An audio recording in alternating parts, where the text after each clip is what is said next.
మాజీ ఎంపీ ప్రస్తుత శాసనసభకు ఉపసభాపతి రఘురామకృష్ణరాజును వైకాపా హయాంలో కస్టడీలో సిఐడి చిత్రహింసలకు గురి చేసిన ఘటనపై హైకోర్టు ఘాటు వ్యాఖ్యలు చేసింది. పార్లమెంట్ సభ్యుడిపై దాడి చేయడం అంటే పార్లమెంట్ సార్వభౌమాధికారంపై దాడి చేయడమని స్పష్టం చేసింది. పార్లమెంటుపై దాడి చేసిన వాళ్ళకి ఎంపీ రఘురామన్ కస్టడీలో టార్చర్కు గురి చేసిన వాళ్ళకి మధ్య తేడా ఏం లేదని వ్యాఖ్యానించింది.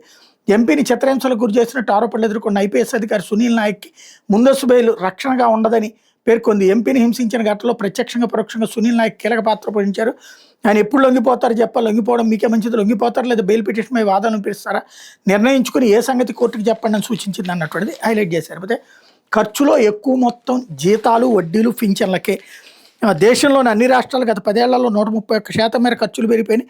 14-15లో 22,18,024 కోట్లు ఖర్చు చేస్తే 24-25కి వచ్చేసరికి అన్ని రాష్ట్రాలు కలిపి 51,20,365 కోట్లకి చేరింది. ఇందులో జీతాలు, అప్పుల మీద వడ్డీలు చెల్లింపులు, పింఛన్లకి అధిక భాగం ఖర్చు అవుతుంది. రాష్ట్రాల బడ్జెట్ ఖర్చుల్లో ఈ మూడింటికి అధికం.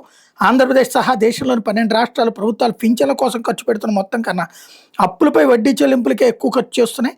రాష్ట్రంలో పదవి విరమణ చేసిన ఉద్యోగులు, చట్టసభల సభ్యుల పింఛన్లు, ఇతర పదవి విరమణ ప్రయోజనాల రూపంలోనే ప్రతి ఏటా మొత్తం ఖర్చులో ఏపీ 10-15% మధ్య ఖర్చు చేయాల్సి వస్తుంది అని కంట్రోలర్ అండ్ డైరెక్టర్ జనరల్ నివేదిక పేర్కొందన్నటువంటి వార్తని హైలైట్ చేశారు. లేకపోతే మాస్కో ఉక్కిరి బిక్కిరి అంటూ రష్యాపై ఉక్రెయిన్ బేకర్ దాడులకు దిగింది. మాస్కో దాని పరిసరాలే లక్ష్యంగా గురువారం 100 డ్రోన్లతో విడిచిపడింది. క్రెమ్లిన్ కేవలం 15 కిలోమీటర్ల దూరంలోని మాస్కో చమురు శుద్ధి కర్మాగారం దెబ్బతీసింది.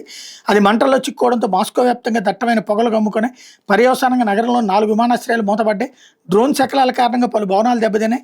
16 మంది గాయపడ్డారు. 555కి పైగా డ్రోన్లను తమ గగంతర రక్షణ వ్యవస్థలు తిప్పికొట్టాయని రష్యా తెలిపింది. కజన్ నగరంలో ఆసియన్ నేషనల్ సమ్మిట్ జరగడానికి కొన్ని గంటల ముందు ఈ దాడి జరగడం గమనార్హం. పుతిన్ చర్చలకు రప్పించే ప్రయత్నాల్లో భాగంగానే మాస్కోపై తాజా దాడులను ఉక్రెయిన్ అధ్యక్షుడు జెలెన్స్కీ పేర్కొన్నారన్నటువంటిది హైలైట్ చేశారు. జార్ఖండ్లో కాంగ్రెస్కి షాక్. మధ్యప్రదేశ్లో రాజ్యసభ ఎన్నికల నామినేషన్